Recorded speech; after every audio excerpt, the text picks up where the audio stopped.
ಪರಂ ಶಾಂತಿ Kannada YouTube channel ಪರಂ ಶಾಂತಿ ಬೇಹದ್ ಜ್ಞಾನಕ್ಕೆ ಸ್ವಾಗತ.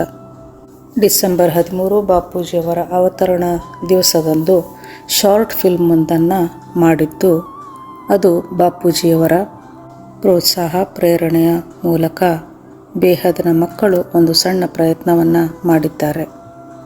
ಈ ಶಾರ್ಟ್ ಫಿಲ್ಮನ್ನು ಮಾ ಬಾಪೂಜಿಯವರ ಚರಣಗಳಿಗೆ ಅರ್ಪಿಸುತ್ತಿದ್ದೇವೆ. ಪರಂ ಶಾಂತಿ.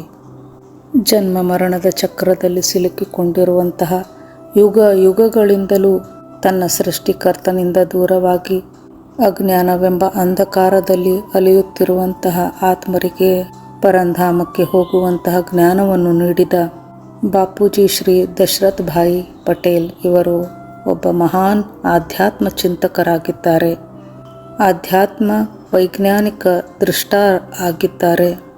ಇವರು ತಮ್ಮ ದಿವ್ಯ ದೃಷ್ಟಿಯಿಂದ ಬ್ರಹ್ಮಾಂಡ, ಮಹಾಬ್ರಹ್ಮಾಂಡ, ಬೇಹದ್ನ ಬ್ರಹ್ಮಾಂಡ, ಲೌಕಿಕ ಜಗತ್ತು, ಅಲೌಕಿಕ ಜಗತ್ತು, ಪಾರಲೌಕಿಕ ಜಗತ್ತು ಹಾಗೂ ಬೇಹದ್ನ ಜಗತ್ತು, ಇಂತಹ ಅವ್ಯಕ್ತ ಜಗತ್ತುಗಳು, ಅವುಗಳ ಅಂತ್ಯವೇ ಇಲ್ಲದ ಜಗತ್ತಿನ ಸಮಸ್ತ ಜ್ಞಾನವನ್ನು ಬಾಪೂಜಿಯವರು ತಮ್ಮ ದಿವ್ಯ ದೃಷ್ಟಿಯ ಮೂಲಕ ಅದೃಶ್ಯ ಜಗತ್ತಿನ ಜ್ಞಾನವನ್ನು ಈ ಧರೆಗೆ ಇಳಿಸಿದ್ದಾರೆ ಹಾಗೂ ಅದನ್ನು ತಮ್ಮ ವಿಡಿಯೋಗಳ ಮಾಧ್ಯಮದಿಂದ ಜಗತ್ತಿಗೆ ಕೊಡುವಂತಹ ಪ್ರಯತ್ನವನ್ನು ಮಾಡಿದ್ದಾರೆ. ಅಸಾಧಾರಣ ಪ್ರತಿಭೆಯನ್ನು ಹೊಂದಿದಂತಹ ಬಾಪೂಜಿಯವರು ಒಂದು ಸಾಧಾರಣ ಬಡತನದ ಕುಟುಂಬದಿಂದ ಬಂದಿದ್ದಾರೆ ಹಾಗೂ ಅಲೌಕಿಕ ಪಾರಲೌಕಿಕ ಜಗತ್ತಿನ ಪರಮ ಸತ್ಯವನ್ನು ಸಂಪೂರ್ಣ ವಿಶ್ವದ ಮುಂದೆ ಹೇಗೆ ಅದನ್ನು ತೆರೆದಿಟ್ಟಿದ್ದಾರೆ, ಅವರ ದಿವ್ಯ ದೃಷ್ಟಿ, ಅವರ ಜ್ಞಾನ ಹಾಗೂ ಅವರ ಜೀವನದ ಯಾತ್ರೆಯನ್ನು ಹೇಳುವಂತಹ ಒಂದು ಪ್ರಯತ್ನವನ್ನು ಈ ಶಾರ್ಟ್ ಫಿಲ್ಮ್ನಲ್ಲಿ ಮಾಡಲಾಗಿದೆ.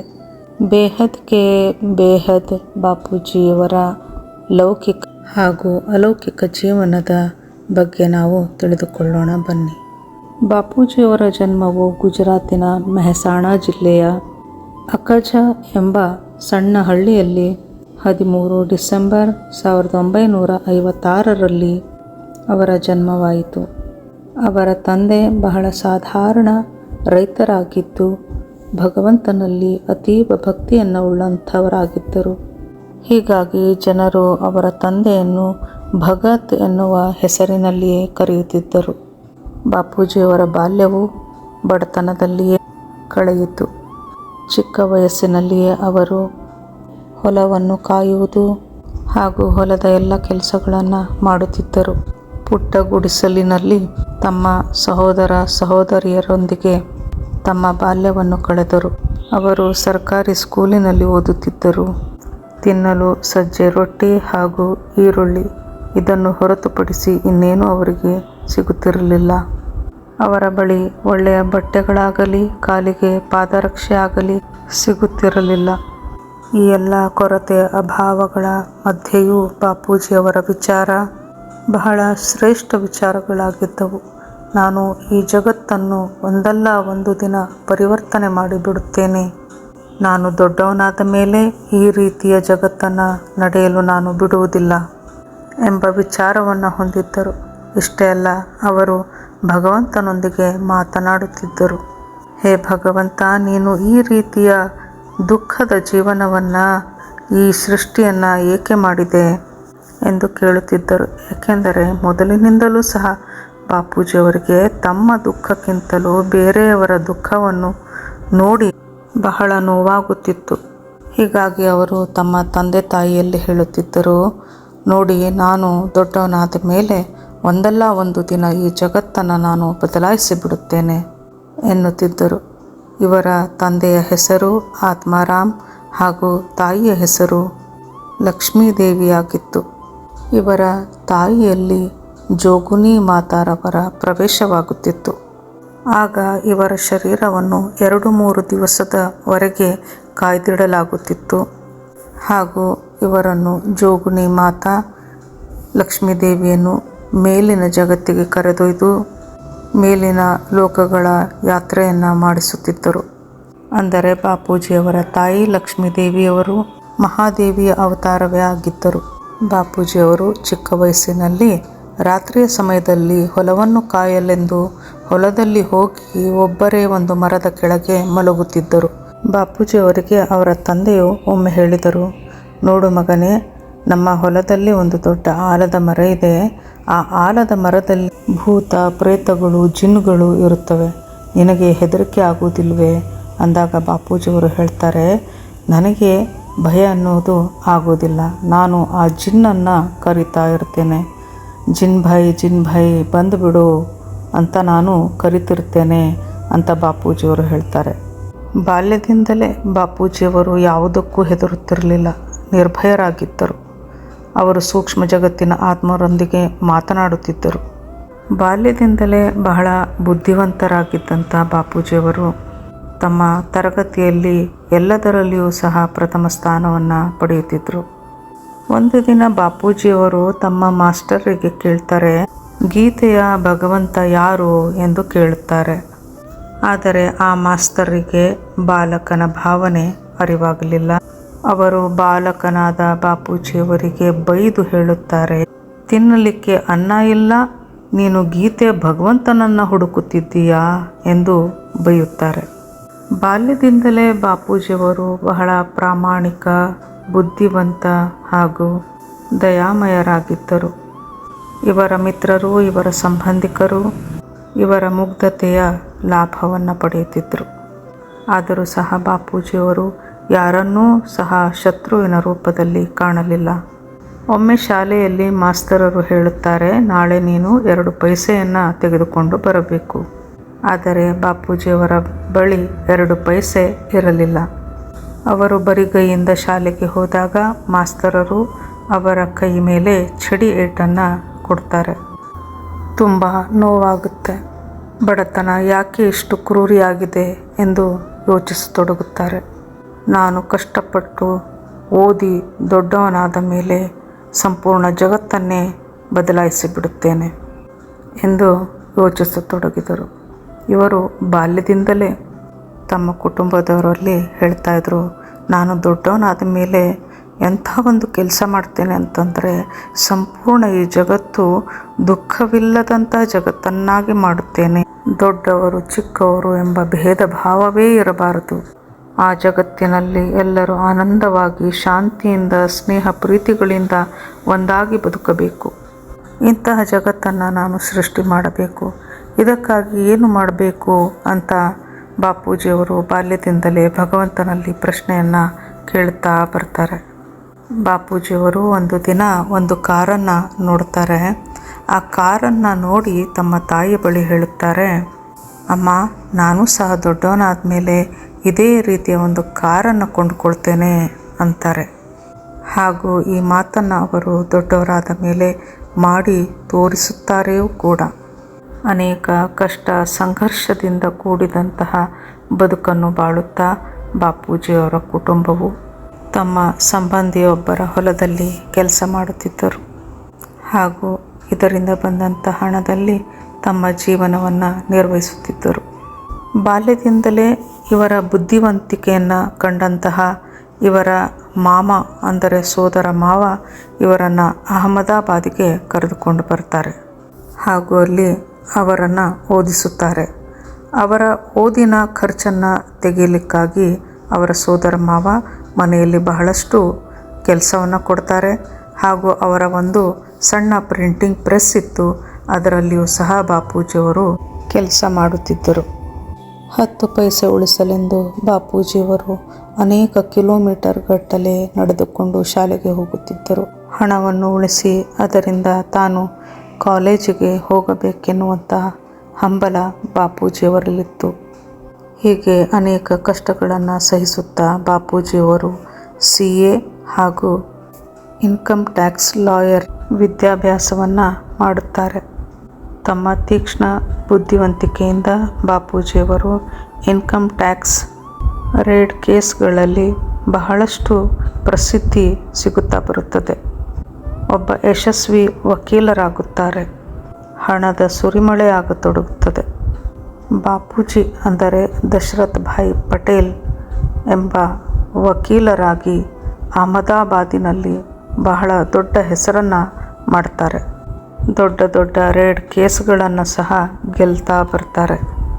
ಹೆಸರು, ಆಸ್ತಿ, ಅಂತಸ್ತು ಎಲ್ಲ ಸಿಕ್ಕರೂ ಸಹ ಬಾಲ್ಯದಲ್ಲಿ ತನ್ನಲ್ಲಿ ಏಳುತ್ತಿದ್ದಂತಹ ಪ್ರಶ್ನೆಗಳು, ಅದಕ್ಕೆ ಉತ್ತರವನ್ನು ಹುಡುಕುತ್ತಾ ಅನೇಕ ಸಂಸ್ಥೆಗಳಿಗೆ ಹೋಗುತ್ತಾರೆ. ಕೆಲವು ದೊಡ್ಡ ಸಂಸ್ಥೆಗಳಿಗೆ ಹೋಗಿ ಬಾಪೂಜಿಯವರು ಅಲ್ಲಿ ಅದೆಷ್ಟು ಧನ ಸಹಾಯವನ್ನು ಮಾಡುತ್ತಾರೆ ಅಂದರೆ ಅಲ್ಲಿನ ಜನ VIP ಗೌರವ ನೀಡುತ್ತಿದ್ದರು. ಆದರೆ ಅವರೊಳಗಿನ ಪ್ರಶ್ನೆಗಳಿಗೆ ಅಲ್ಲಿಯೂ ಸಹ ಉತ್ತರ ಸಿಗಲಿಲ್ಲ. ಆ ಸಂಸ್ಥೆಗಳಲ್ಲಿ ವೇದ ಶಾಸ್ತ್ರಗಳೆಲ್ಲವೂ ಸುಳ್ಳು, ಕಟ್ಟು ಕಥೆಗಳು, ಮಹಾಭಾರತ ಅನ್ನುವುದು ನಡೆದೇ ಇಲ್ಲ ಎಂಬೆಲ್ಲ ಸುಳ್ಳು ಕಥೆಗಳನ್ನು ಹೇಳುತ್ತಿದ್ದರು. ಆದರೆ ಇದನ್ನು ಬಾಪೂಜಿಯವರ ಮನಸ್ಸು ಒಪ್ಪುತ್ತಿರಲಿಲ್ಲ. ತನ್ನ ಪ್ರಶ್ನೆಗಳಿಗೆ ಇಲ್ಲಿ ಉತ್ತರ ಸಿಗಬಹುದೇನೋ ಎಂದು ಬಾಪೂಜಿಯವರು ಬಹಳಷ್ಟು ಧನ ಸಹಾಯವನ್ನು ಈ ಸಂಸ್ಥೆಗಳಿಗೆ ಮಾಡುತ್ತಾ ಬಂದಿದ್ದರು. ಬ್ರಹ್ಮಕುಮಾರಿಯಲ್ಲಿ ಅನೇಕ ಆಶ್ರಮಗಳನ್ನು ಕಟ್ಟಿಸಿ ದಾನದ ರೂಪದಲ್ಲಿ ಈ ಸಂಸ್ಥೆಗೆ ಕೊಡುತ್ತಾರೆ. ತಮ್ಮ ಪ್ರಶ್ನೆಗಳಿಗೆ ಉತ್ತರವನ್ನು ಅಲ್ಲಿ ಎಲ್ಲರಿಗೂ ಸಹ ಕೇಳುತ್ತಿದ್ದರು. ಆದರೆ ಅವರ ಪ್ರಶ್ನೆಗಳಿಗೆ ಉತ್ತರ ಸಿಗಲಿಲ್ಲ. ತಮ್ಮ ಪ್ರಶ್ನೆಗಳ ಉತ್ತರಕ್ಕಾಗಿ ಬಾಪೂಜಿಯವರು ಇನ್ನೊಂದು ಸಂಸ್ಥೆಗೆ ಹೋಗ್ತಾರೆ. ಅಲ್ಲಿಯೂ ಸಹ ಅವರ ಜ್ಞಾನವನ್ನು ಕೇಳಿಸ್ಕೊಳ್ತಾರೆ. ಅಲ್ಲಿಯೂ ಸಹ ಬಾಪೂಜಿಯವರು ದಿಲ್ಲಿಯ ವಿಜಯ ವಿಹಾರದ 2000 ಗಜದಲ್ಲಿ ಒಂದು ಆಶ್ರಮವನ್ನು ಕಟ್ಟಿಸಿಕೊಡ್ತಾರೆ. ಆದರೆ ಅಲ್ಲಿಯೂ ಸಹ ಅವರ ಪ್ರಶ್ನೆಗಳು ಹಾಗೆಯೇ ಉಳಿದುಕೊಂಡವು. ಈ ಆಶ್ರಮಗಳಲ್ಲಿ ಬಾಪೂಜಿಯವರು ಧ್ಯಾನವನ್ನು ಮಾಡುತ್ತಾ ಕುಳಿತಾಗ ನನ್ನ ಪವರನ್ನು ಯಾರೋ ತೆಗೆದುಕೊಳ್ಳುತ್ತಿದ್ದಾರೆ, ನನಗೆ ಬೇರೆ ಎಲ್ಲಿಂದಲೂ ಪವರ್ ಸಿಗುತ್ತಿಲ್ಲ ಎನ್ನುವಂತಹ ಅನುಭವ ಅವರಿಗೆ ಆಗತೊಡಗುತ್ತದೆ. ಕೇವಲ ತಮ್ಮ ಪ್ರಶ್ನೆಗಳ ಉತ್ತರಕ್ಕಾಗಿ ಕೋಟಿಗಟ್ಟಲೆ ಹಣವನ್ನು ಕಳೆದುಕೊಂಡರು. ಈಗ ಬಾಪೂಜಿಯವರು ತಮ್ಮ ಅಂತರ್ಮನದ ಯಾತ್ರೆಯನ್ನು ಮಾಡತೊಡಗುತ್ತಾರೆ. ಎಲ್ಲ ಪ್ರಶ್ನೆಗಳ ಉತ್ತರವು ನನ್ನೊಳಗೇ ಅಡಗಿದೆ ಎಂಬ ಸತ್ಯ ಅವರಿಗೆ ಅರಿವಾಗುತ್ತಾ ಬರುತ್ತದೆ. ಗೃಹಸ್ಥ ಆಶ್ರಮದಲ್ಲಿದ್ದರೂ ಸಹ ಬಾಪೂಜಿಯವರು ನಿರಂತರವಾಗಿ ಭಗವಂತನನ್ನು ಹುಡುಕುತ್ತಲೇ ಇದ್ದರು. ಭಗವಂತನ ಹುಡುಕಾಟದಲ್ಲಿ 4 ವೇದಗಳನ್ನು, 16 ಉಪನಿಷತ್ಗಳು ಹಾಗೂ 18 ಪುರಾಣಗಳನ್ನು ಅಧ್ಯಯನ ಮಾಡಿ ಚಿಂತನ ಮಂಥನ ನಡೆಸುತ್ತಾರೆ. ಇದರ ನಂತರ ಬಾಪೂಜಿಯವರು 1997ರಲ್ಲಿ ಅಹಮದಾಬಾದಿನಲ್ಲಿ ಬೇಹದ್ ವಿಶ್ವ ಪರಿವರ್ತಕ ಈಶ್ವರೀಯ ವಿಶ್ವವಿದ್ಯಾಲಯದ ಸ್ಥಾಪನೆ ಮಾಡುತ್ತಾರೆ. ದಿಲ್ಲಿಯ ಗುರುಗಾಂವ್ದಲ್ಲಿಯೂ ಸಹ ಬಾಪೂಜಿಯವರು ಒಂದು ಆಶ್ರಮವನ್ನು ಕಟ್ಟಿಸುತ್ತಾರೆ. ಈ ಆಶ್ರಮದ ಹೆಸರು ಮಾತೃಶಕ್ತಿ ಭವನ್ ಎಂದು ಇಡಲಾಗುತ್ತದೆ. ಬಾಪೂಜಿಯವರು ದಿಲ್ಲಿಯ ಈ ಆಶ್ರಮದಲ್ಲಿ ಜ್ಞಾನವನ್ನು ಈ ಧರೆಗೆ ಇಳಿಸುತ್ತಾ ಹೋಗುತ್ತಾರೆ. ಹಾಗೂ ಮಾಜಿಯವರು ಬಾಪೂಜಿಯವರು ನೀಡಿದಂತಹ ಜ್ಞಾನವನ್ನು ತಮ್ಮ ಕೈಯಿಂದ ಚಿತ್ರಗಳ ಮೂಲಕ ಅದನ್ನು ಬರೆದಿಡುತ್ತಾರೆ. ಮಾಜಿಯವರ ಕರಕಮಲದಿಂದ ಚಿತ್ರಿಸಿದಂತಹ ಬರೆಯಲಾದಂತಹ ಜ್ಞಾನದ ಸಾವಿರಾರು ಫೋಟೋಗಳಿದ್ದು ಇಲ್ಲಿ ಒಂದು ದೊಡ್ಡ ಗ್ಯಾಲರಿಯೇ ನಿರ್ಮಾಣವಾಗಿದೆ. ಅನೇಕ ವರ್ಷಗಳ ಆಳವಾದ ತಪಸ್ಸಿನಿಂದಾಗಿ ಆಲ್ಮೈಟಿ ಅಥಾರಿಟಿಯು ವಿಶ್ವದ ಪರಿವರ್ತನೆಗಾಗಿ ತನ್ನನ್ನು ನಿಮಿತ್ತವನ್ನಾಗಿ ಮಾಡಿ ಕಾರ್ಯವನ್ನು ಮಾಡಿಸುತ್ತಿದ್ದಾನೆ ಎಂದು ಬಾಪೂಜಿಯವರಿಗೆ ಅರಿವಾಗುತ್ತದೆ.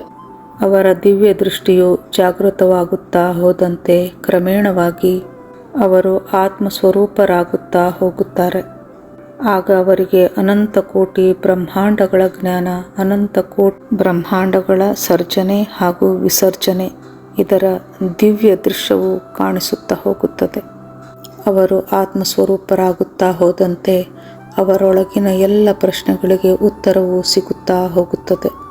ಏಕೆಂದರೆ ಬಾಪೂಜಿಯವರೇ ಬೇಹದ್ನ ಪರಮಪಿತನ ರೂಪದಲ್ಲಿ 198 ಕೋಟಿ ವರ್ಷಗಳಿಂದಲೂ ಈ ವಿಶ್ವದ ಮಹಾಪರಿವರ್ತನೆಯನ್ನು ಮಾಡಿಸುತ್ತಿದ್ದಾರೆ. ಏಕೆಂದರೆ ವಿಶ್ವದ ಎಲ್ಲ ಈ ನಾಟಕವು ಗಾಡ್ ರೇಸ್ನ ಮೂಲಕ ಸಂಚಾಲನೆಗೊಳ್ಳುತ್ತಿದೆ. ಈ ಭೂಮಿಯ ಮೇಲೆ ವಿಷ್ಣುವಿನ ಮೂಲಕ ರಾಮನ ಅವತಾರವಾದಾಗ ತಮ್ಮ ಒಂದು ಸೆಲ್ಲನ್ನು ರಾಮನೊಂದಿಗೆ ಕಳಿಸಿಕೊಡ್ತಾರೆ. ಆದರೆ ಆಗಲೂ ಸಹ ರಾಮರಾಜ್ಯ ಸ್ಥಾಪನೆಯಾಗಲಿಲ್ಲ. ನಂತರ ಕೃಷ್ಣಾವತಾರದಲ್ಲಿಯೂ ಸಹ ಬೇಹದ್ನ ತಂದೆಯು ತಮ್ಮ ಸ್ವಲ್ಪ ಪವರ್ನಿಂದ ಹಾಗೂ ತಮ್ಮ ಒಂದು ರೂಪವನ್ನು ಸಹ ಕೃಷ್ಣನೊಂದಿಗೆ ಕಳುಹಿಸಲಾಯಿತು. ಆದರೂ ಸಹ ಮಹಾಭಾರತ ಯುದ್ಧವನ್ನು ಕೃಷ್ಣನೂ ಸಹ ನಿಲ್ಲಿಸಲು ಸಾಧ್ಯವಾಗಲಿಲ್ಲ. ಇಷ್ಟೇ ಅಲ್ಲದೆ ಕೃಷ್ಣನು ತನ್ನ ಯಾದವ ಕುಲವನ್ನೇ ಸರ್ವನಾಶ ಮಾಡಬೇಕಾಗಿ ಬಂದಿತು. ಇದೆಲ್ಲವೂ 5,000 ವರ್ಷಗಳ ಹಿಂದೆಯೇ ನಡೆಯಿತು. ಏಕೆಂದರೆ ಈ ಭೂಮಿಯು 3 ತತ್ವದಿಂದ 5 ತತ್ವದಲ್ಲಿ ಆಗಲೇ ಬಂದು ಬಿಟ್ಟಿತ್ತು. ಎಲ್ಲ ದೇವತೆಗಳು ಮನುಷ್ಯ ರೂಪದಲ್ಲಿ ಕನ್ವರ್ಟ್ ಆಗಿಬಿಟ್ಟಿದ್ದರು. ಹೀಗಾಗಿ 1936ರಲ್ಲಿ ಕೃಷ್ಣ ಆತ್ಮವು ರೇಸನ್ನು ಹಾಕಿ ಬ್ರಹ್ಮಕುಮಾರಿಯ ಸಂಸ್ಥೆಯನ್ನು ನಿರ್ಮಾಣ ಮಾಡಲಾಯಿತು ಹಾಗೂ ಗಾಡ್ ರೇಸ್ನ ಮೂಲಕ ವಾಣಿಗಳನ್ನು ನಡೆಸಲಾಯಿತು.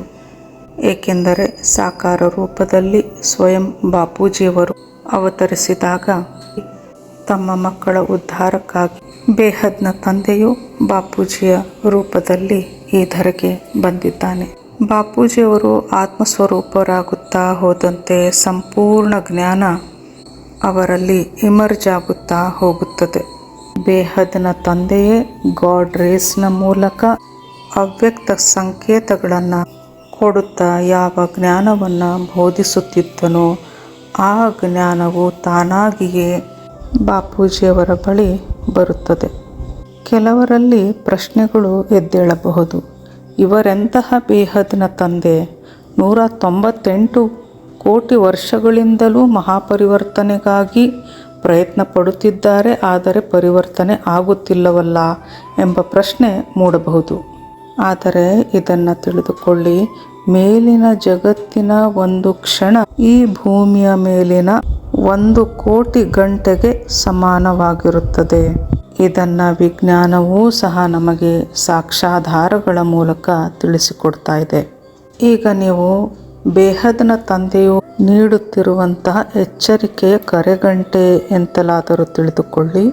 ಈ ಎಚ್ಚರಿಕೆಯೂ ಸಹ ಬಾಪೂಜಿಯವರ ಮಹಾಕಾಲ ಪ್ರಳಯ ಎಂಬಂತಹ ವಿಡಿಯೋದಲ್ಲಿ ಯಾರು ಹೇಗೆಲ್ಲ ರಕ್ಷಿಸಲ್ಪಡಲಿದ್ದಾರೆ, ಭಾರತ ಹೇಗೆ ರಕ್ಷಿಸಲ್ಪಡಲಿದೆ ಎಂಬೆಲ್ಲ ವಿಡಿಯೋಗಳ ಮೂಲಕ ಬೇಹದ್ನ ತಂದೆಯು ಎಲ್ಲ ಮಕ್ಕಳಿಗೆ ಎಚ್ಚರಿಕೆಯನ್ನು ನೀಡುತ್ತಿದ್ದಾನೆ. ಈಗ ಮಹಾಪರಿವರ್ತನೆಯಂತೂ ಆಗಲಿಕ್ಕೆ ಬೇಕು, ಇನ್ನು ಹೆಚ್ಚು ಸಮಯ ಅದು ತೆಗೆದುಕೊಳ್ಳುವುದಿಲ್ಲ.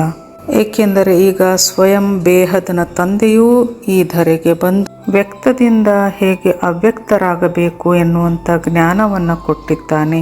ಹೀಗಾಗಿ ಈಗ ಮಹಾಪರಿವರ್ತನೆಯಾಗಲು ಹೆಚ್ಚು ಸಮಯ ಉಳಿದಿಲ್ಲ. ಬಾಪೂಜಿಯವರು ವೇದಶಾಸ್ತ್ರಗಳ ಸಾರವನ್ನು ತಿಳಿಸಿಕೊಟ್ಟಿದ್ದಾರೆ. ಈ ಮೃತ್ಯುಲೋಕವು ಹೇಗೆ ಅಮರಲೋಕವಾಗಲಿದೆ ಎಂಬ ಅದ್ಭುತವಾದ ಜ್ಞಾನವನ್ನು ಸಹ ಹೇಳಿಕೊಟ್ಟಿದ್ದಾರೆ.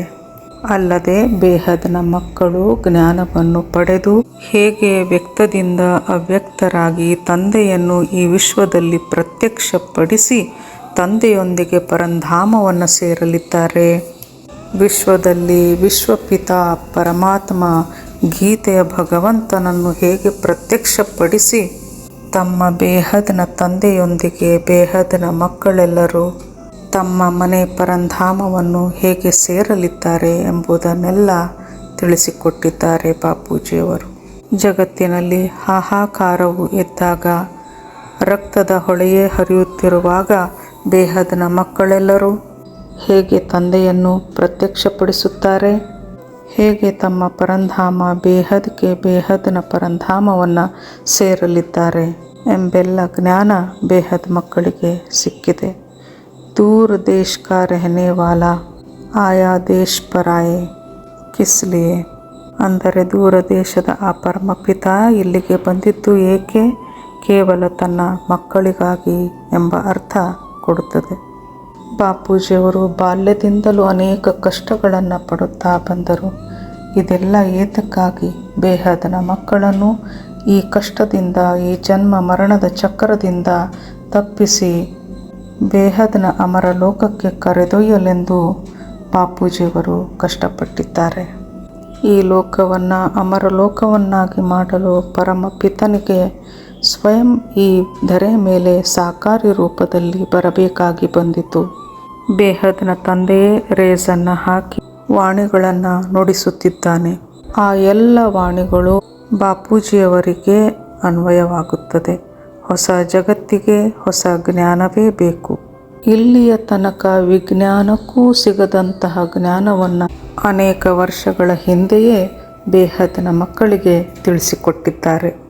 ಮಲ್ಟಿವರ್ಸ್ನ ಸಂಪೂರ್ಣ ರಚನೆ, ಯೂನಿವರ್ಸ್ನ ರಚನೆ, ಯೂನಿವರ್ಸ್ನ ಸರ್ಜನೆ ವಿಸರ್ಜನೆ, ಅನಂತ ಕೋಟಿ ಗ್ಯಾಲಕ್ಸಿಗಳು ಹಾಗೂ ಬ್ರಹ್ಮಾಂಡಗಳ ಸರ್ಜನೆ ವಿಸರ್ಜನೆಯ ಜ್ಞಾನ, ಈ ಎಲ್ಲ ಬ್ರಹ್ಮಾಂಡಗಳ ರಚನಾಕಾರ ಯಾರು ಹಾಗೂ ಆ ರಚನಾಕಾರನ ರಚನೆಗಳು ಯಾರು, ಇಂತಹ ಅದ್ಭುತ ಹಾಗೂ ಆಶ್ಚರ್ಯಜನಕ ಜ್ಞಾನ ಬಾಪೂಜಿಯವರು ತಮ್ಮ ದಿವ್ಯ ದೃಷ್ಟಿಯಿಂದ ಕಂಡು ಬೇಹದ್ನ ಮಕ್ಕಳಿಗೆ ಈ ಜ್ಞಾನವನ್ನು ನೀಡಿದ್ದಾರೆ.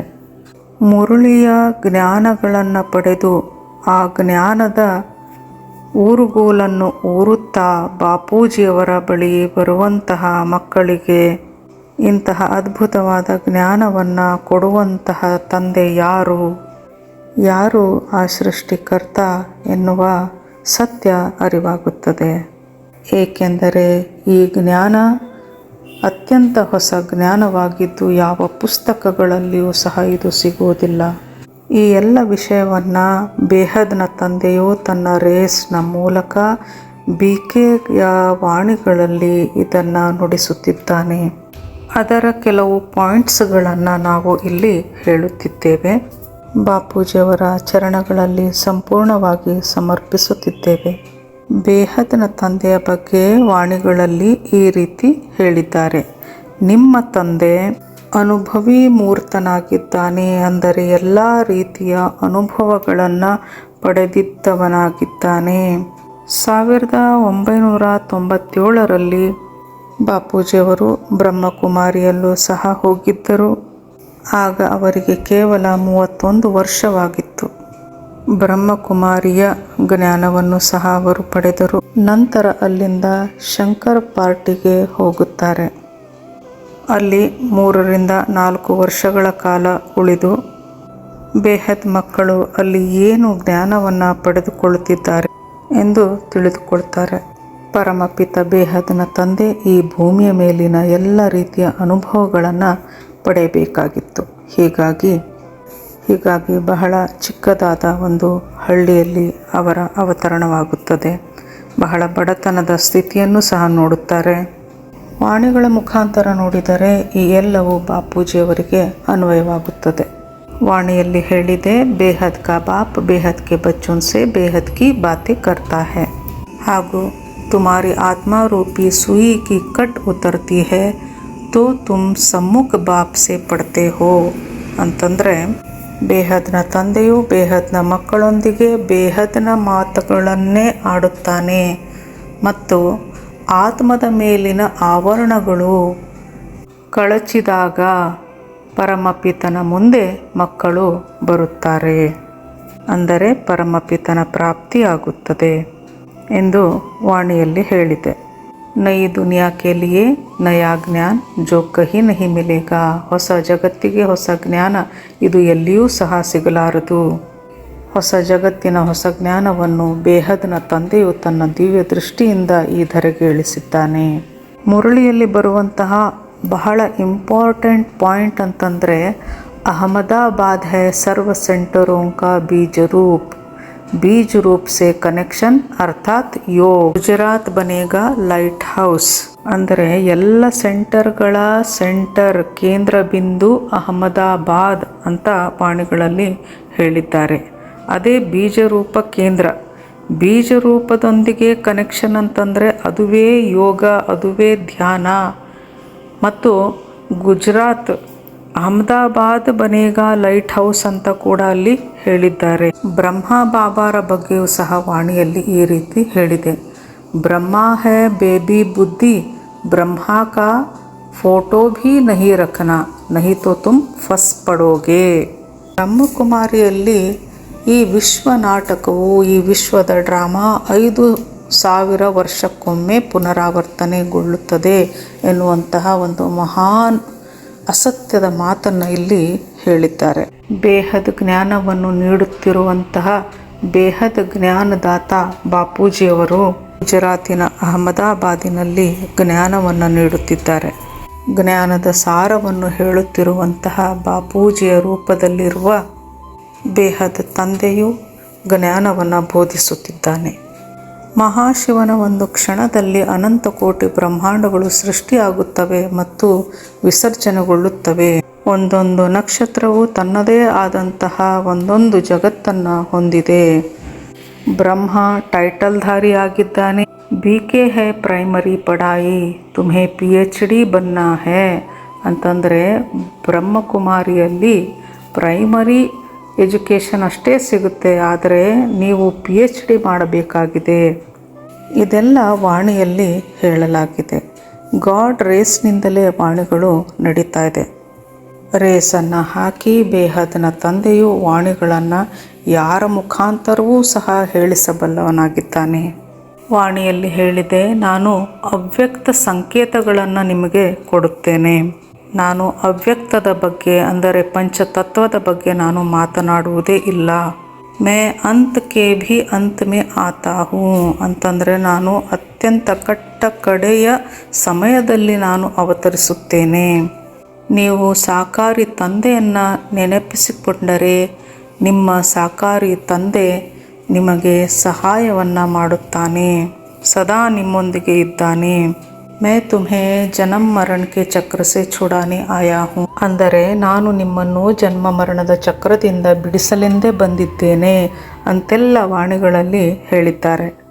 ಮುರಳಿಗಳಲ್ಲಿ ಹೇಳಿರುವುದೆಲ್ಲ ಕುರುಡನ ಕೈಯಲ್ಲಿ ಊರುಗೋಲು ಇದ್ದಂತೆ. ಆ ಊರುಗೋಲಿನ ಸಹಾಯದಿಂದ ಜ್ಞಾನದಿಂದ ಮಕ್ಕಳೆಲ್ಲರೂ ಬೇಹದನ ತಂದೆಯನ್ನು ಹುಡುಕಬೇಕಿದೆ. ತಂದೆ ಇಲ್ಲಿ ಎಲ್ಲರಿಗೂ ಅವಿನಾಶಿ ವರದಾನವನ್ನು ನೀಡಲು ಬಂದಿದ್ದಾರೆ.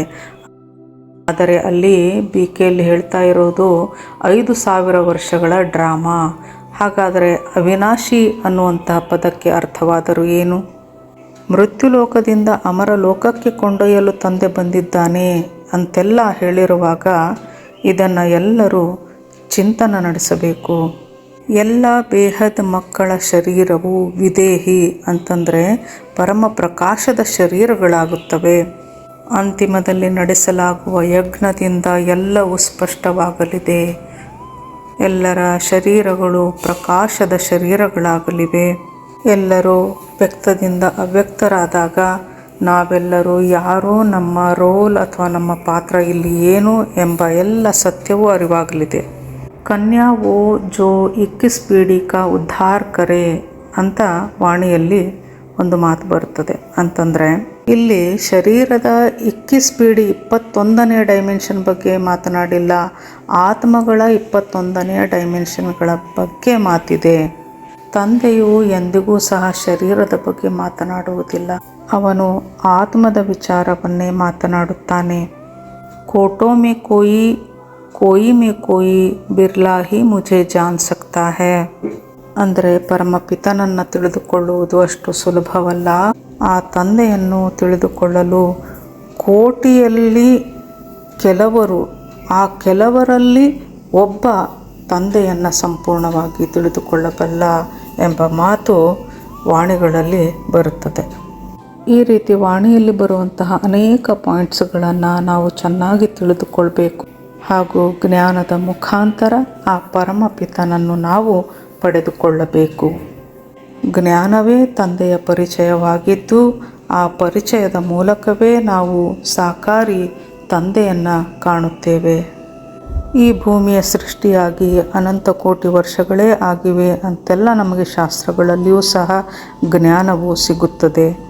BKನಲ್ಲಿ ಇದು ಕೇವಲ 5,000 ವರ್ಷದ ಡ್ರಾಮಾ ಎಂದು ಹೇಳುತ್ತಾರೆ. ಅಲ್ಲದೆ ವೇದ, ಶಾಸ್ತ್ರ, ರಾಮಾಯಣ, ಮಹಾಭಾರತ ಇವೆಲ್ಲವೂ ಕಲ್ಪನೆ ಎಂದು ಅಲ್ಲಿ ಹೇಳಲಾಗುತ್ತದೆ. ಭೂಮಿಯ ಸೃಷ್ಟಿಯಾಗಿ ಅನಂತ ಕೋಟಿ ವರ್ಷಗಳೇ ಕಳೆದಿವೆ, ಅನಂತ ಚತುರ್ಯುಗಗಳೇ ಉರುಳಿ ಹೋಗಿವೆ.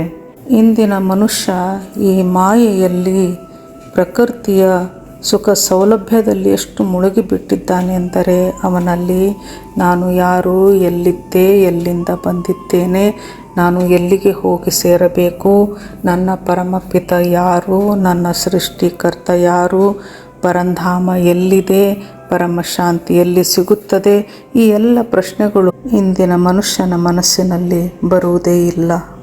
ಬೇಹದ್ನ ವಿಶ್ವದ ಸೃಷ್ಟಿ ಮಾಡಿದವರು ಯಾರು? ಅದು ಎಷ್ಟು ವಿಶಾಲವಾಗಿದೆ?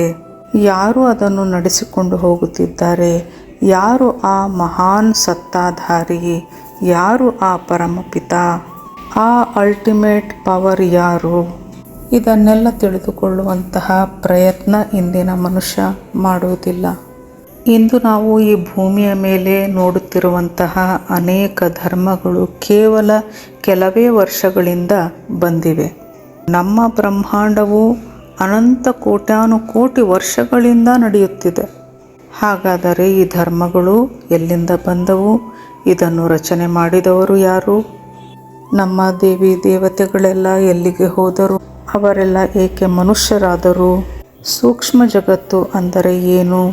ಆತ್ಮಗಳು ಒಂದು ಬ್ರಹ್ಮಾಂಡದಿಂದ ಇನ್ನೊಂದು ಬ್ರಹ್ಮಾಂಡಕ್ಕೆ ಪ್ರಯಾಣವನ್ನು ಮಾಡಬಹುದೇ? ಮರಣಾನಂತರ ನಾವು ಎಲ್ಲಿಗೆ ಹೋಗಿ ಸೇರುತ್ತೇವೆ? ಅವಿನಾಶಿ ಅಮರ ಲೋಕ ಎಲ್ಲಿದೆ? ಆತ್ಮವು ಅಲ್ಲಿಗೆ ಹೇಗೆ ಹೋಗಬಲ್ಲದು? ಪರಮ ಲೈಟ್ ಪರಮ ತತ್ವದಲ್ಲಿ ಇದ್ದಂತಹ ನಮ್ಮ ಮಲ್ಟಿವರ್ಸ್ ಏಕೆ ಇಂದು ಪಂಚತತ್ವಕ್ಕೆ ಇಳಿದಿದೆ? ಅಮರಲೋಕ ಮೃತ್ಯುಲೋಕ ಏಕೆ ಆಯಿತು? ಇಂತಹ ಎಲ್ಲ ಪ್ರಶ್ನೆಗಳ ಉತ್ತರವನ್ನು ಬೇಹದ್ನ ಬಾಪೂಜಿಯವರು ತಮ್ಮ ತಪಸ್ಸು ಹಾಗೂ ಸಾಧನೆಯಿಂದ ನಿರಾಕಾರ ಸ್ಥಿತಿಯಲ್ಲಿ ಸ್ಥಿತರಾಗಿ ಪರಮ ಜ್ಞಾನವನ್ನು ಇಮರ್ಜ್ ಮಾಡಿ ಅವಚೇತನ ಮೈಂಡ್ನಿಂದ ಚೇತನ ಮೈಂಡ್ಗೆ ತಂದುಕೊಂಡು ಈ ಪರಮ ಜ್ಞಾನವನ್ನು ನಮಗೆ ನೀಡಿದ್ದಾರೆ. ಇಂತಹ ವಿಸ್ತೃತ ಹಾಗೂ ಬಹು ಆಯಾಮದ ಜ್ಞಾನವನ್ನು ಈ ಧರೆಗೆ ಇಳಿಸುವುದು ಹಾಗೂ ಬೇರೆ ಆಯಾಮಗಳಿಂದ ವಿಷಯಗಳನ್ನು ಈ ಲೌಕಿಕ ಜಗತ್ತಿನ ಭಾಷೆಯ ಮೂಲಕ ತಿಳಿಸಿಕೊಡುವುದು ಕಷ್ಟ ಸಾಧ್ಯವಾಗಿದೆ. ಮಕ್ಕಳೆಲ್ಲರೂ ಆತ್ಮಸ್ವರೂಪರಾಗಿ ತಮ್ಮ ತಮ್ಮ ಕ್ರಿಯೇಟರನ್ನು ತಿಳಿದುಕೊಳ್ಳಲಿ ಎಂದು ಬೇಹದ್ನ ತಂದೆಯು ಕೋಟ್ಯಾನು ವರ್ಷಗಳಿಂದ ಕಾಯುತ್ತಿದ್ದಾನೆ. ಆದರೆ ಬಹುಪಾಲು ಮಕ್ಕಳು ಮಾಯೆಯಲ್ಲಿ ಮುಳುಗಿಬಿಟ್ಟಿದ್ದಾರೆ ಹಾಗೂ ದೀದಿ ದಾದಿಯರ ಅಧೀನದಲ್ಲಿದ್ದಾರೆ. ಅವರೆಲ್ಲ ಅಧಿಕಾರಿ ಆತ್ಮರು ಆಗಲಿಕ್ಕೆ ಹೇಗೆ ತಾನೇ ಸಾಧ್ಯ? ಬಾಪೂಜಿಯವರು ಎಚ್ಚರಿಕೆಯ ಕರೆಗಂಟೆಯನ್ನು ಈಗ ನೀಡಿದ್ದಾರೆ. ಆದಷ್ಟು ಬೇಗ 9 ಲಕ್ಷ ಬೇಹದ್ ಆತ್ಮರು, 33 ಕೋಟಿ ಸನಾತನಿಗಳು ಜಾಗೃತರಾಗದಿದ್ದರೆ 100 ಕಲಾದ ಮಹಾ ಅಗ್ನಿ, ಮಹಾಕಾಲ ಅಗ್ನಿಯು ಅಂದರೆ ಈ ಮಲ್ಟಿವರ್ಸ್ನ ಮಾಲೀಕನು ಮಹಾಕಾಲ ಅಗ್ನಿಯನ್ನು ಈ ಧರೆಗೆ ಇಳಿಸಲಿದ್ದಾನೆ. ಮುಂದೆ ಬರುವ ಕೆಲವು ವರ್ಷಗಳಲ್ಲಿ ಮಹಾಕಾಲ ಅಗ್ನಿಯು ಈ ಧರೆಗೆ ಇಳಿಯಲಿದೆ. ಆತ್ಮರು ಜಾಗೃತವಾಗದಿದ್ದರೆ ಯಾವ ಆತ್ಮಗಳು 200 ಕಲಾದ ಪವರನ್ನು ಧಾರಣೆ ಮಾಡಿಕೊಳ್ಳಲು ಸಕ್ಷಮರಾಗಿದ್ದಾರೆಯೋ ಅವರನ್ನು ಹೊರತುಪಡಿಸಿ ಎಲ್ಲ ಆತ್ಮಗಳು ಮಹಾಕಾಲಾಗ್ನಿಯಲ್ಲಿ ಸುಟ್ಟು ಭಸ್ಮರಾಗಲಿದ್ದಾರೆ. 200 ಕಲಾವನ್ನು ಧಾರಣೆ ಮಾಡಿಕೊಂಡಂಥ ಆತ್ಮರು ಬೇಹದ್ನ ತಂದೆಯೊಂದಿಗೆ ವ್ಯಕ್ತದಿಂದ ಅವ್ಯಕ್ತರಾಗಿ ಪರಂಧಾಮವನ್ನು ಸೇರಲಿದ್ದಾರೆ. ಬಾಪೂಜಿಯವರು ಅನಂತ ಸಾಧನೆಯ ಮೂಲಕ ನಿರಾಕಾರಿ ರೂಪದಲ್ಲಿ ತಮ್ಮ ದಿವ್ಯ ದೃಷ್ಟಿಯಿಂದ ಇಳಿಸಿದಂತಹ ಮಹಾನ್ ಜ್ಞಾನವನ್ನು ತಿಳಿದುಕೊಳ್ಳಬೇಕೆಂದರೆ ಎಲ್ಲರೂ ಬಾಪೂಜಿಯವರ ಜ್ಞಾನವನ್ನು ತಿಳಿದುಕೊಂಡು ಚಿಂತನ ಮಂಥನವನ್ನು ನಡೆಸಬೇಕು. ಜ್ಞಾನದ ಆಳಕ್ಕೆ ಇಳಿಯಬೇಕಿದೆ. ಜ್ಞಾನವನ್ನು ಅಂತಃಕರಣದಲ್ಲಿ ಇಳಿಸಿಕೊಳ್ಳಬೇಕಿದೆ. ಎಲ್ಲರೂ ಆತ್ಮ ಸಾಕ್ಷಾತ್ಕಾರದ ಅನುಭವವನ್ನು ಪಡೆಯಬೇಕಿದೆ. ಇಲ್ಲವಾದರೆ ಈ ಅಮೂಲ್ಯ ಮನುಷ್ಯ ಜೀವನವು ವ್ಯರ್ಥವಾಗಿ ಬಿಡುವುದು. ಬಾಪೂಜಿಯವರು ನೀಡಿದಂತಹ ಈ ಮಹಾನ್ ಜ್ಞಾನವನ್ನು ತಿಳಿಯದ ಹೊರತು ನಾವು ಈ ಅಂಧಕಾರದ ಜಗತ್ತಿನಿಂದ ಬಿಡಿಸಿಕೊಳ್ಳಲು ಸಾಧ್ಯವಿಲ್ಲ. ಹೀಗಾಗಿ ನಿಮ್ಮೆಲ್ಲರಲ್ಲಿ ವಿನಂತಿ ಏನೆಂದರೆ ತಾವೆಲ್ಲರೂ ತಮ್ಮ ಆತ್ಮನ ಉದ್ಧಾರವನ್ನು ಮಾಡಿಕೊಳ್ಳಿ. ಬಾಪೂಜಿಯವರ ಜ್ಞಾನವನ್ನು ಕೇಳಿಸಿಕೊಳ್ಳಿ. ಬಾಪೂಜಿಯವರ ಬೇಹದ್ ಜ್ಞಾನದ ಕೆಲವು ಪರಮ ಸತ್ಯ ರಹಸ್ಯಗಳನ್ನು ನಾವಿಲ್ಲಿ ಶಾರ್ಟಾಗಿ ಹೇಳಲು ಪ್ರಯತ್ನ ಪಡುತ್ತಿದ್ದೇವೆ. ಬೇಹದ್ ಜ್ಞಾನದ ವಿಶೇಷ ಪಾಯಿಂಟ್ಸ್ಗಳನ್ನು ಕೇಳಿಸಿಕೊಳ್ಳಿ. ಆತ್ಮಕ್ಕೂ ಸಹ ಅಂತ್ಯವೆಂಬುದು ಇದೆ. ಹಾಗೂ ಅನಂತ ಕೋಟಿ ಬ್ರಹ್ಮಾಂಡಗಳಲ್ಲಿಯೂ ಸಹ ಜೀವನವಿದೆ. ಎಷ್ಟು ಬ್ರಹ್ಮಾಂಡಗಳಿವೆಯೋ ಅಷ್ಟು ಶಿವರಿದ್ದಾರೆ. ಶಿವ, ಮಹಾಶಿವ, ಪರಮಹಾಶಿವ ಇವರೆಲ್ಲರೂ ಬೇರೆ ಬೇರೆ ಆಗಿದ್ದಾರೆ. 33 ಕೋಟಿ ದೇವಾನುದೇವತೆಗಳೆಲ್ಲ ಮನುಷ್ಯರಾಗಿದ್ದಾರೆ. ಆತ್ಮಗಳೆಲ್ಲರೂ ದೂರ ದೂರದ ಬ್ರಹ್ಮಾಂಡಗಳಿಂದ ಬಂದಿದ್ದವರಾಗಿದ್ದಾರೆ. ಅನಂತ ಬ್ರಹ್ಮಾಂಡಗಳಲ್ಲಿ ಆತ್ಮವು ಪಯಣ ಬೆಳೆಸುತ್ತಲೇ ಇರುತ್ತದೆ. ನಾವು ಸಹ ಏಲಿಯನ್ಗಳೇ ಆಗಿದ್ದೇವೆ. ಸೂಕ್ಷ್ಮ ಜಗತ್ತೇ ಸ್ಥೂಲ ಜಗತ್ತನ್ನು ನಡೆಸುತ್ತಿದೆ. ಬಹು ಬೇಗ ಮೃತ್ಯುಲೋಕವು ಅಮರ ಲೋಕವಾಗಲಿದೆ. ಅನಂತ ಕಲಾಗಳ ಅಂದರೆ ಪವರ್ನ ಆತ್ಮಗಳಿವೆ. ಆತ್ಮಗಳು ಅನೇಕ ಕ್ಯಾಟಗರಿಯಲ್ಲಿ ಇರುತ್ತವೆ. ಅನೇಕ ಮತ, ಪಂಥ, ಧರ್ಮಗಳು ಏಕೆ ಮತ್ತು ಹೇಗೆ ಈ ಭೂಮಿಗೆ ಬಂದವು? ಆತ್ಮ ಹೇಗೆ ಪ್ರಯಾಣ ಮಾಡುತ್ತದೆ? ನಾವು ಟೈಮ್ ಟ್ರಾವೆಲ್ ಮಾಡಬಹುದೇ? ಬ್ರಹ್ಮಾಂಡವು ಎಷ್ಟು ವಿಶಾಲವಾಗಿದೆ. ಭವಿಷ್ಯವಾಣಿಗಳೆಲ್ಲ ಏಕೆ ಫೇಲ್ ಆಗುತ್ತಿವೆ? ಕಲ್ಕಿ ಅವತಾರ ಈಗ ಆಗುವುದಿಲ್ಲ. ಬಾಪೂಜಿಯವರ ಬಹಳ ಪ್ರಸಿದ್ಧ ವಿಡಿಯೋ ಮೃತ ಆತ್ಮರನ್ನು ನಾವು ಏಕೆ ನೆನಪು ಮಾಡಿಕೊಳ್ಳಬಾರದು? ಆತ್ಮಗಳ 10 ಅದ್ಭುತ ರಹಸ್ಯ ಏನು? ಥರ್ಡ್ ಐ, ಮೂರನೆಯ ಕಣ್ಣು ಅಂದರೆ ಏನು? ಆತ್ಮದ ಮೇಲಿರುವ ಆವರಣಗಳು ಯಾವುವು? ಬ್ರಹ್ಮಾಂಡದ ಸೃಜನೆ ಹಾಗೂ ವಿಸರ್ಜನೆಯ ರಹಸ್ಯವೇನು? ಆಧ್ಯಾತ್ಮಿಕ ಜ್ಞಾನ, ಕರ್ಮ ಮತ್ತು ಭಾಗ್ಯ. ಈ ಎಲ್ಲ ವಿಡಿಯೋಗಳು ಬಹಳ ವಿಶೇಷವಾಗಿವೆ. ಅಲ್ಲದೆ ಜಜ್ಮೆಂಟ್ ಡೇ, ವರ್ಲ್ಡ್ ಡ್ರಾಮಾ, ಧ್ಯಾನ ಹೇಗೆ ಮಾಡಬೇಕು, ಯಾರನ್ನು ಧ್ಯಾನಿಸಬೇಕು, ಮಂಗಳ ಗ್ರಹದಲ್ಲಿಯೂ ಸಹ ಜೀವನವಿದೆ, ಆತ್ಮಬಲವನ್ನು ಹೇಗೆ ವೃದ್ಧಿಸಿಕೊಳ್ಳಬೇಕು, ತತ್ವವು ಪರಿವರ್ತನೆಯಾಗಿ ಪರಮತತ್ವ ಹೇಗೆ ಆಗುತ್ತದೆ, ಮಹಾಕಾಲ ಪ್ರಳಯದಲ್ಲಿ ಯಾರು ಹೇಗೆ ರಕ್ಷಿಸಲ್ಪಡಲಿದ್ದಾರೆ, ಭಾರತ ಉಳಿದುಕೊಳ್ಳುವುದೇ, ಮರಣಾನಂತರದ ಜೀವನ ಹಾಗೂ ಪುನರ್ಜನ್ಮದ ನಡುವಿನ ಸಮಯ, ಭವಿಷ್ಯದ ಜಗತ್ತು, ಹೀಗೆ ಎಲ್ಲ ವಿಷಯದ ಮೇಲೂ ಬಾಪೂಜಿಯವರ ಅನೇಕ ವಿಡಿಯೋಗಳಿವೆ. ಇಲ್ಲಿಯ ತನಕ ಸುಮಾರು 3,500ದಿಂದ 4,000ವರೆಗೂ ಅದಕ್ಕಿಂತಲೂ ಹೆಚ್ಚು ವಿಡಿಯೋಗಳು ನಮಗೆ ಸಿಗುತ್ತವೆ. ಬಾಪೂಜಿಯವರ ಅನೇಕ ಪುಸ್ತಕಗಳಿವೆ. ಅದರಲ್ಲಿ ಪ್ರಮುಖವಾದದ್ದು ಲೈಫ್ ಇನ್ ಮಲ್ಟಿವರ್ಸ್. ಇದು ಭಾರತದ 15 ಭಾಷೆಗಳಲ್ಲಿ ಹಾಗೂ ಅನೇಕ ವಿದೇಶಿ ಭಾಷೆಗಳಲ್ಲಿಯೂ ಸಹ ಬಂದಿದೆ. ಬಾಪೂಜಿಯವರ ಜ್ಞಾನವನ್ನು ಓದಿರಿ ಅಥವಾ ಯೂಟ್ಯೂಬ್ನ ಮುಖಾಂತರ ಕೇಳಿಸಿಕೊಳ್ಳಿ. ಈ ವಿಡಿಯೋದ ಮುಖಾಂತರ ಎಲ್ಲ ಆತ್ಮಗಳ ಜಾಗೃತಿಯಾಗಲಿ ಅನ್ನುವುದೇ ನಮ್ಮ ಉದ್ದೇಶವಾಗಿದೆ. ಈಗ ಕಟ್ಟ ಕಡೆಯ ಸಮಯ ನಡೆಯುತ್ತಿದೆ. ಅಂತ್ಯದ ಅಂತ್ಯ ಸಮಯವಿದು. ಈಗ ಎಲ್ಲರೂ ತಮ್ಮ ತಮ್ಮ ಮನೆಯನ್ನು ಸೇರಬೇಕಿದೆ. ಎಲ್ಲರೂ ಜಾಗೃತರಾಗಬೇಕಿದೆ. ಎಲ್ಲ ಆತ್ಮರು ತಮ್ಮ ತಮ್ಮ ಕ್ರಿಯೇಟರನ್ನು ತಿಳಿದುಕೊಳ್ಳಿ. ಇದಕ್ಕೆಲ್ಲ ಜ್ಞಾನ ಒಂದೇ ಆಧಾರ. ಜ್ಞಾನವನ್ನು ತಿಳಿದುಕೊಳ್ಳಿ, ಪರಮ ಶಾಂತಿಯನ್ನು ಪಡೆದುಕೊಳ್ಳಿ. ಬಾಪೂಜಿಯವರ ಯೂಟ್ಯೂಬ್ನ 4 ಪ್ರಮುಖ ಚಾನಲ್ಗಳಿವೆ. ಬಾಪೂಜಿ ದಶರಥ್ ಭಾಯ್ ಪಟೇಲ್. ಈ ಮೇನ್ ಚಾನಲ್ನಲ್ಲಿ ಈಗಾಗಲೇ 7 ಮಿಲಿಯನ್ ಸಬ್ಸ್ಕ್ರೈಬರ್ಗಳು ಆಗಿದ್ದು, ಇದರಲ್ಲಿ 5,000ಕ್ಕಿಂತ ಹೆಚ್ಚು ವಿಡಿಯೋಗಳನ್ನು ತಾವು ನೋಡಬಹುದು. ಇಷ್ಟೇ ಅಲ್ಲದೆ ಸಾಕ್ಷಿ ಬೆಹನ್ ಅವರ Param Shanti motivation and meditation ಎನ್ನುವಂಥ ಚಾನಲ್ ಇದೆ. Spiritual podcast with Anant Bhai, ಮಾಜಿಯವರ ಮಾತಾ ಕಾ ದಿವ್ಯ ಸಂದೇಶ ಎನ್ನುವಂತಹ ಚಾನಲ್ಗಳನ್ನು ನೋಡಿ ಜ್ಞಾನವನ್ನು ಆಳವಾಗಿ ತಿಳಿದುಕೊಳ್ಳಿ. ಬಾಪೂಜಿಯವರ ಲೌಕಿಕ ಪುತ್ರ ಅನಂತ್ ಭಾಯ್ ಹಾಗೂ ಪುತ್ರವಧು ಸಾಕ್ಷಿ ಬೆಹನ್ ಅವರು ಬಾಪೂಜಿಯವರ ಜ್ಞಾನವನ್ನು ಎಲ್ಲೆಡೆ ಹರಡಲೆಂದು ಇವರು ತಮ್ಮ ಜೀವನವನ್ನೇ ಮುಡಿಪಾಗಿಟ್ಟಿದ್ದಾರೆ. ಪರಂ ಶಾಂತಿ.